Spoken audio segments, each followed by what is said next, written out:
Esta cena, até pouco tempo atrás, seria ficção. Mas o que estamos vendo são imagens reais do presente e que muito em breve podem entrar para o passado. Uma criança dominando o que hoje é um moderno computador. Os jovens rompem as fronteiras do tempo cada vez mais cedo através da tecnologia.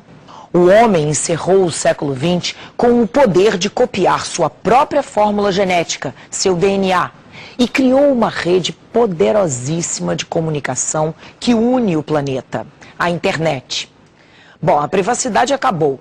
Estamos vivendo como se alguém bisbilhotasse os nossos passos pelo buraco da fechadura. Tudo que você quer, tudo que você precisa, pode estar nessa máquina.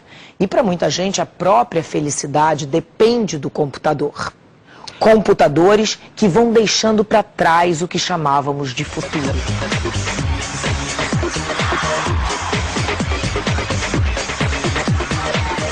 O que tem a ver este senhor com este aqui? Este é o francês Blaise Pascal, filósofo e matemático, que nos idos de 1600 e tantos inventou uma máquina de calcular. Era a primeira semente para Bill Gates se tornar o homem mais rico do mundo 330 anos depois. Entre os dois homens, muitos passos e um invento histórico, o primeiro computador pessoal. O heróico computador com tela escura e letras verdes. A small band of electrical engineers set out to turn a room full of wires and vacuum tubes into the world's first functioning computer. The Electronic Numerical Integrator and Computer, or ENIAC for short, was 100 feet long, 10 feet high, and weighed 30 tons. Its designers wanted to be able to process huge amounts of information faster than anyone ever before. But ENIAC was anything but fast or easy to program. ENIAC used 18,000 vacuum tubes to handle the calculations that are now performed by tiny microchips. ENIAC's creators wanted to use their new computer to help predict the weather or the stock market. Instead, it wound up helping America's fledgling space program get off the ground. By the time ENIAC was turned off for the last time in the fall of 1955, its creators had a new, faster and far more flexible computer, UNIVAC, up and running. O primeiro computador produzido em série, digamos, o UNIVAC. O UNIVAC tinha o tamanho de uma geladeira e ele não era uma máquina para uso pessoal, definitivamente era uma, pelo preço, pelo tamanho, pela complexidade das operações, enfim, aquilo era uma coisa para o que a gente chamava de cérebro eletrônico, ficava em laboratórios, em universidades. ENIAC became the first computer dinosaur. Você percebe quando uma máquina ela evoluiu e ela faz parte do meio de vida do indivíduo, quando ela se torna completamente transparente, quase invisível. Veja a energia elétrica, a gente usa todos os dias e você é incapaz de dizer quantas vezes você usou energia elétrica num dia. E se você for capaz de dizer, eu te indico como psiquiatra, porque não faz o menor sentido. Este é um micro pioneiro. Foi feito na Universidade Federal do Rio de Janeiro nos anos 70. Ele se chama Terminal Inteligente, com teclado, vídeo, disquete, fita cassete e leitora de cartões. Nós convidamos um estudante de informática para mexer nesse micro. Valdir nasceu bem depois da veterana máquina. O botão de ligar deve ser isso aqui, né? O botão assim, normalmente o botão separado deve ser o que liga. Mas você não tem certeza? Não, não tem. Tá, e aí Tem. ligou o computador. Depois que você ligou o computador, como é que ele funciona?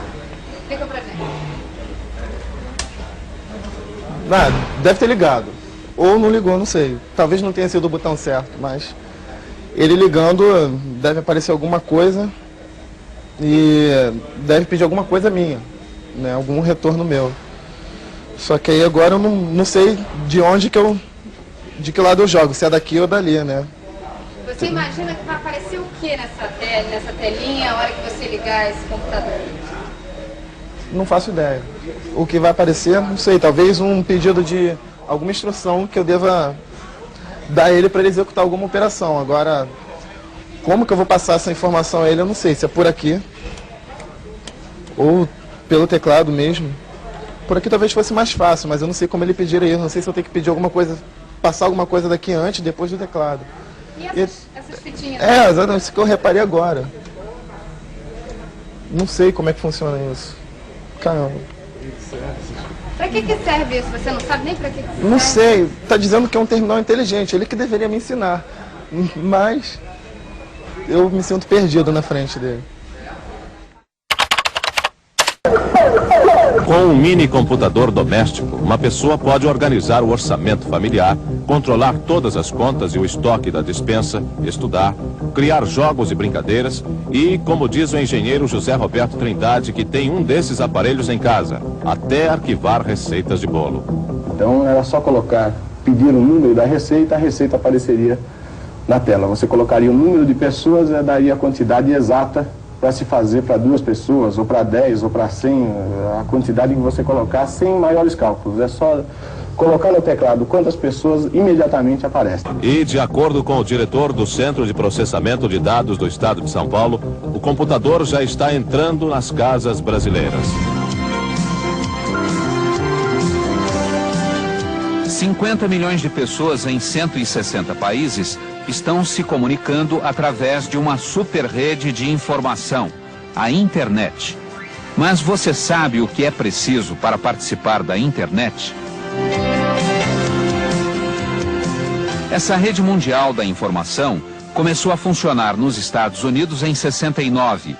Servia apenas para projetos científicos e militares secretos. Hoje a rede liga milhões de pessoas a universidades, bibliotecas e museus do mundo inteiro, além de possibilitar serviços como correio eletrônico, fóruns de debates e consultas médicas. Para entrar na internet, é preciso ter um microcomputador, uma linha telefônica e um modem, um pequeno aparelho que liga o computador ao telefone. E também comprar uma assinatura de empresas privadas, estatais ou BBS, sistemas de quadros de avisos que funcionam como associações que dão acesso à rede. O preço da ligação é local, mesmo que o usuário se comunique com o outro lado do mundo. A internet tem 30 mil participantes no Brasil. O acesso é pela Rede Nacional de Pesquisa, RNP, ligada às universidades, e o IBASE, o Instituto Brasileiro de Análises Sociais e Econômicas. A partir de maio, a internet no Brasil vai poder ser acessada através da Embratel. E até o fim do ano, cerca de 200 mil novos usuários brasileiros estarão ligados à superestrada mundial da informação. William Henry Gates III já escreveu seu nome na história da tecnologia. A grande sacada do jovem que acabava de sair da Universidade de Harvard, dizem os especialistas, foi ter percebido que as máquinas só fariam sentido se tivessem conteúdo. Consumers have gotten a better deal from the personal computer industry than any business in the world. The cost of computing has come down by a factor of 1 million in the last 20 years. A personal computer today is quite a bit less expensive than it was, even though it's far more powerful. And the software is constantly getting better. So every other industry should look at the PC industry and see what we've done to be so competitive and so innovative. In fact, the level of investment in software has never been higher. It's really a fantastic thing, which means that things are even going to move faster in the future than they have today. Quando se fala em computadores, a imagem que geralmente vem à cabeça tem clima de ficção científica.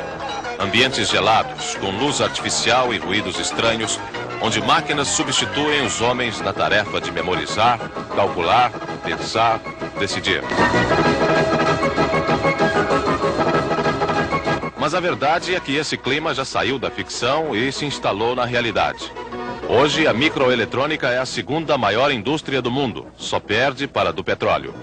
E o Brasil ocupa o 8º lugar do mundo nesse campo. De acordo com Otávio Genari Neto, secretário especial de informática, cerca de 4 mil computadores operam no país. E quem vive numa cidade grande mantém contato constante com essas máquinas. A população média de São Paulo teria um contato indireto, nem sempre direto, cerca de 15 a 20 vezes por dia com um computador eletrônico. Esses contatos indiretos podem ser através das contas de luz, água, gás e telefone, todas processadas por computadores. Mesma coisa com as multas de trânsito, os olerites de pagamento, os extratos bancários, os impostos. Até a sorte nos cartões da Loto e da Loteca é controlada por computadores. Quando você compra uma passagem de avião em São Paulo, a funcionária da companhia aérea consulta um terminal, ligado eletronicamente a um computador central que informa números e horários de voos, se tem lugar ou não e garante ou não a reserva. E as cartas que chegam ou saem da cidade passam por uma central de triagem, onde computadores fazem a leitura dos CEPs e distribuem os envelopes para seus destinos.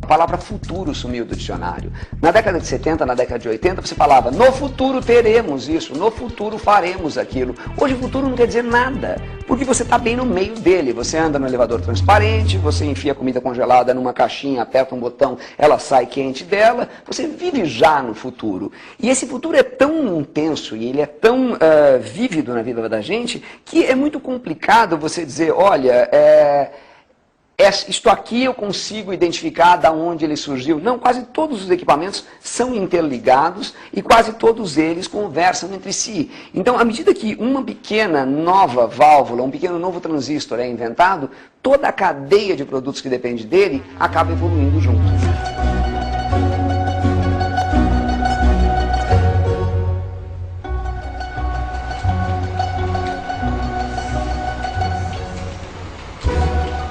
O computador surgiu na minha vida quando a minha máquina de escrever elétrica faleceu.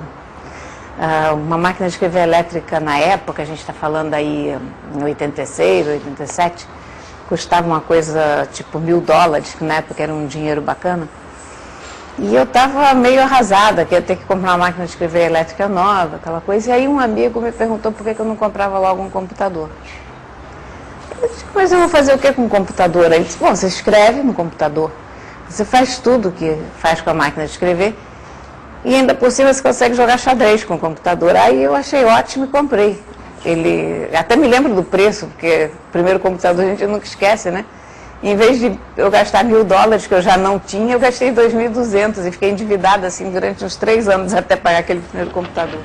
Quando começaram a aparecer os primeiros computadores pessoais, a coisa toda era muito reduzida, porque o que se precisava fazer com o computador, o que se imaginava que um computador pudesse fazer era uma coisa pequena. Era uma planilha de dados, era processamento de texto.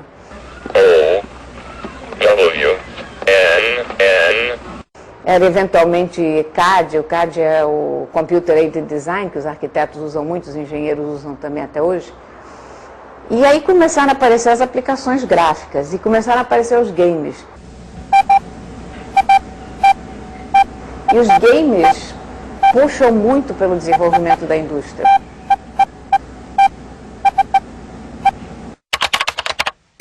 Os microcomputadores podem também ser uma forma de distrair as crianças, mesmo os adultos, já que são programáveis para realizar jogos e brincadeiras. Os preços variam de 100 mil a 6 milhões de cruzeiros. Há uma grande curiosidade por este terminal que a Telesp trouxe para a exposição. Em São Paulo, 1000 terminais de consulta como este já estão instalados. O usuário aluga os serviços de 30 fornecedores e pode receber por linha telefônica notícias de 2 jornais diários, prognósticos esportivos e até saber do horóscopo chinês. 1986 e mais novidades. Cores, 256 cores numa paleta de 4.096 cores.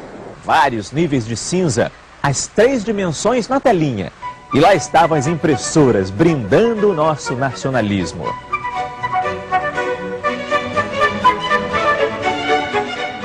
Uma das coisas mais características dessa evolução toda do digital é o seu computador ter virado no avesso. Até 2005, 2006, você queria computadores parrudos. Você falava em megahertz, você falava em gigabytes. Eu quero uma máquina cada vez mais forte. Hoje em dia, você parou de falar nisso. A sua máquina virou no avesso. E hoje, não é mais importante você ter um equipamento potente, até porque todos são. É muito mais importante você estar ligado a uma rede potente. Então, se eu te der a opção, você quer uma máquina muito poderosa, que não fala com ninguém, ou você quer uma máquina porcariazinha, mas que fala com uma rede muito rápida, a sua opção é pela segunda. O computador desconectado era uma máquina que agia só como uma extensão do teu cérebro, digamos assim, no sentido de agilizar um pouco o que você estava fazendo, de fazer as tuas contas por você, de permitir a você escrever de uma forma mais simples, porque você podia recortar parágrafos do fim, botar para frente, trocar a ordem das letras. Você podia jogar xadrez, você podia jogar uma série de games, mas você não tinha interatividade. Quando aparece a internet, as máquinas se conectam. E hoje o que a gente tem, na verdade, metaforicamente, é uma grande, imensa máquina, a qual todos nós estamos conectados. Quando você tira a internet da jogada, o computador parece não ter mais utilidade nenhuma, né? As pessoas ficam prostradas quando ficam sem internet, dizem, minha internet caiu e aquilo é o fim do mundo. Porque é como se de repente estivessem desconectadas do mundo. E na verdade estão, porque a gente criou também essa coisa da conexão contínua em todo tempo, toda hora. How can you focus on mankind after people dominate this road to information in this extraordinary way? Well, the past revolutions in society have come with tools that magnify our muscle power. The Industrial Revolution was about motors and tractors and things like that.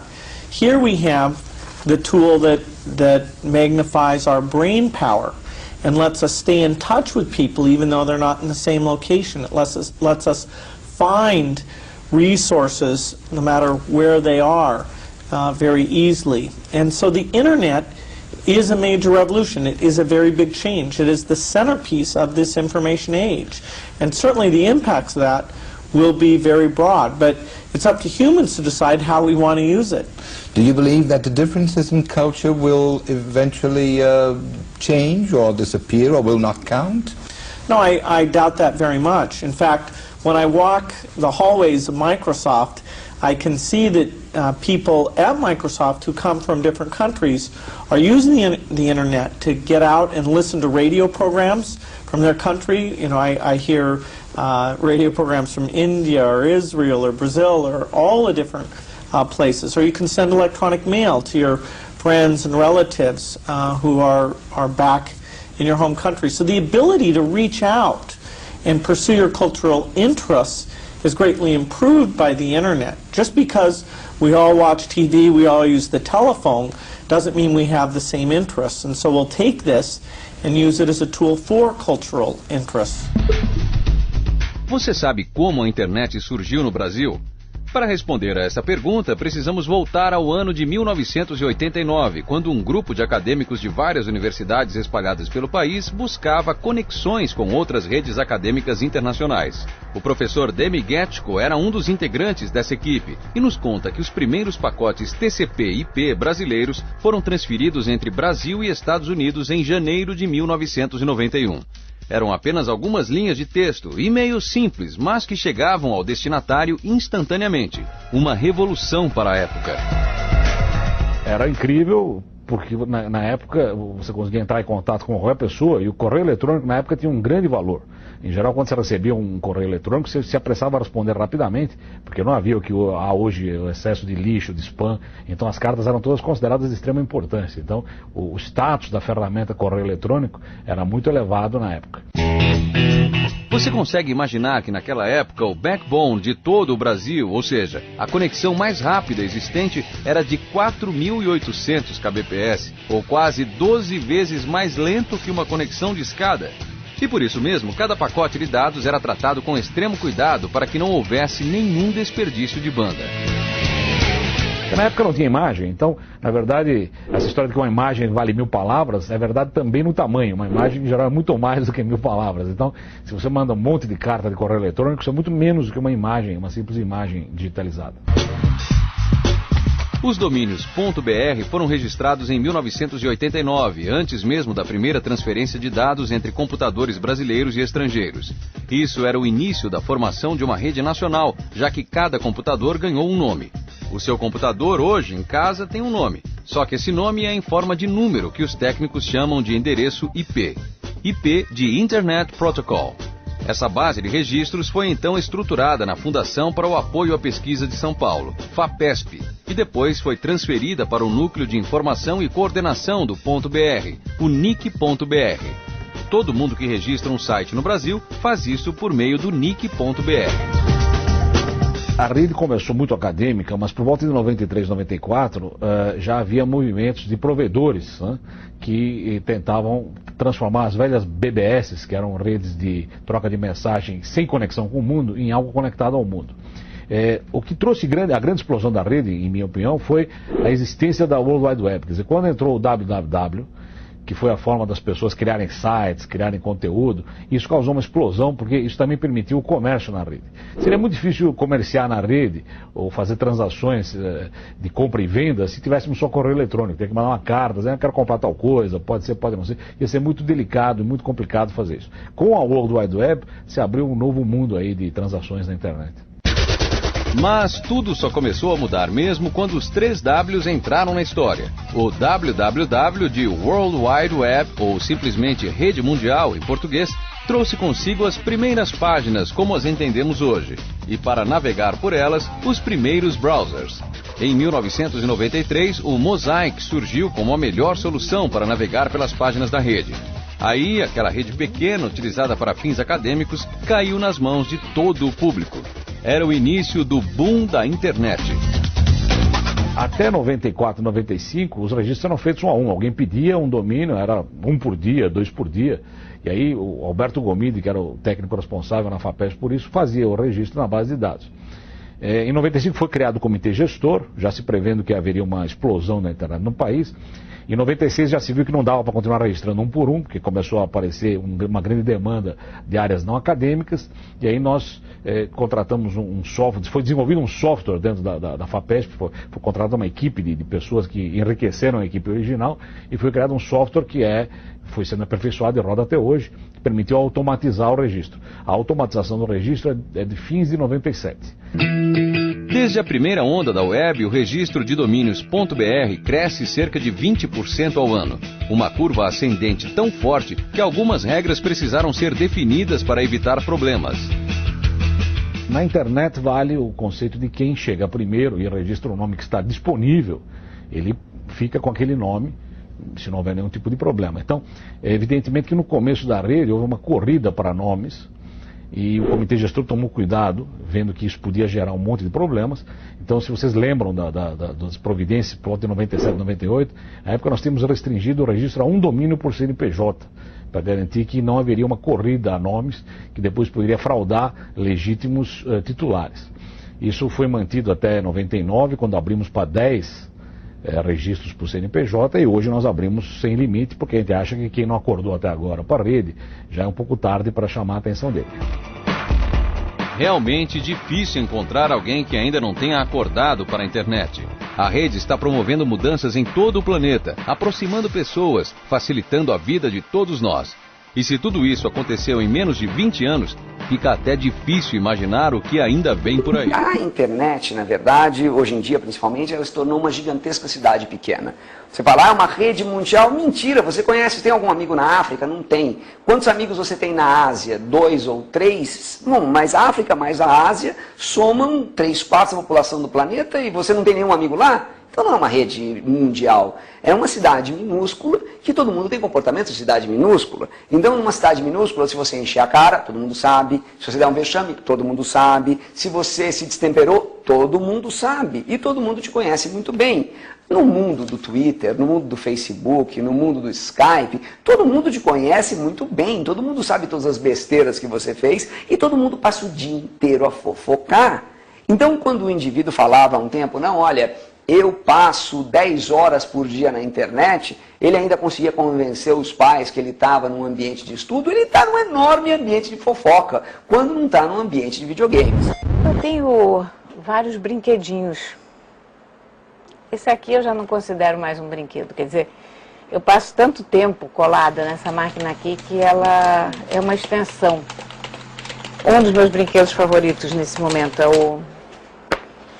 é esse aqui, que é o iPad. Os meus celulares, que eu amo de paixão, sem os quais eu não saio de casa. A minha câmerazinha compacta. Esse cartão é um cartão Wi-Fi. Então, eu fotografo, ele funciona como qualquer cartão normal. E eu deixo a câmera ligada aqui, por exemplo.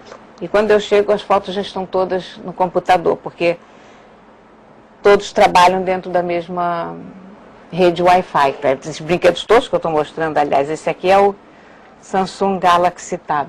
Esse daqui é o meu notebook. Ele é um MacBook Air, de 11 polegadas, delicioso de usar. E como vocês veem, o tamanho dele é uma coisa deliciosa, né? Hollywood produziu muitos filmes de ficção científica, mas poucos se igualaram às peripécias da família Jetson. O desenho animado dos anos 60, 70 arriscava previsões no mínimo engraçadas para o século XXI. Era um futuro mais ingênuo, mas que acertou em cheio quando aliou o homem às máquinas. Roy, quantas vezes eu já lhe disse que não usasse suas botas espaciais em casa? Um rapazinho com sapatos poderosos capazes de andar no teto.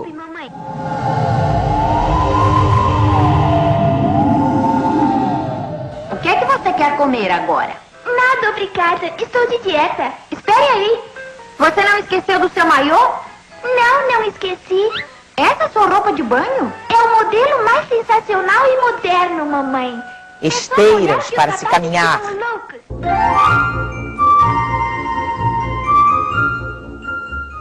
Não sei, esse botão dos ovos está sempre falhando. Máquinas que fazem comidas instantâneas. Eu apertei ovo cozido e veio um frango assado.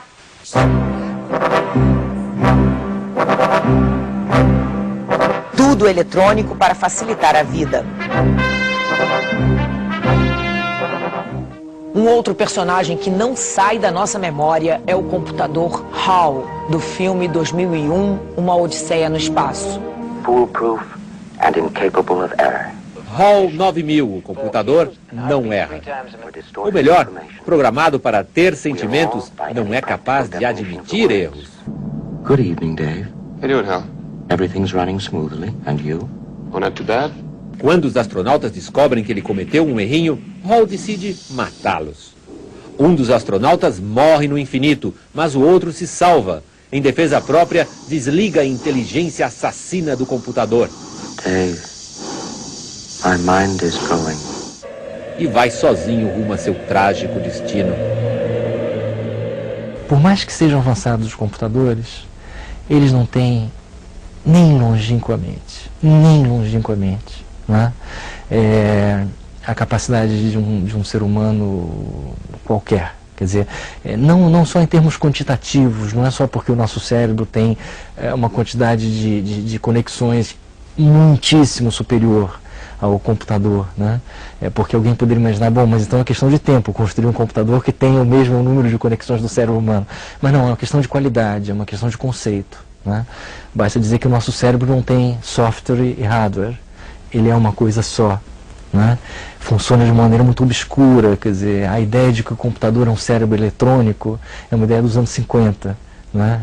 Na verdade não é um cérebro eletrônico, porque não funciona como cérebro, e nós não sabemos como o cérebro funciona, e não sabemos se um dia saberemos, porque a única ferramenta que nós temos para entender o cérebro é o próprio cérebro. E nós não sabemos se o cérebro pode entender o cérebro, ou seja, pode entender um sistema que está no mesmo nível de complexidade dele mesmo. Como escreveu Charles Chaplin, se o homem tem o poder de criar máquinas, também tem o poder de inventar a felicidade.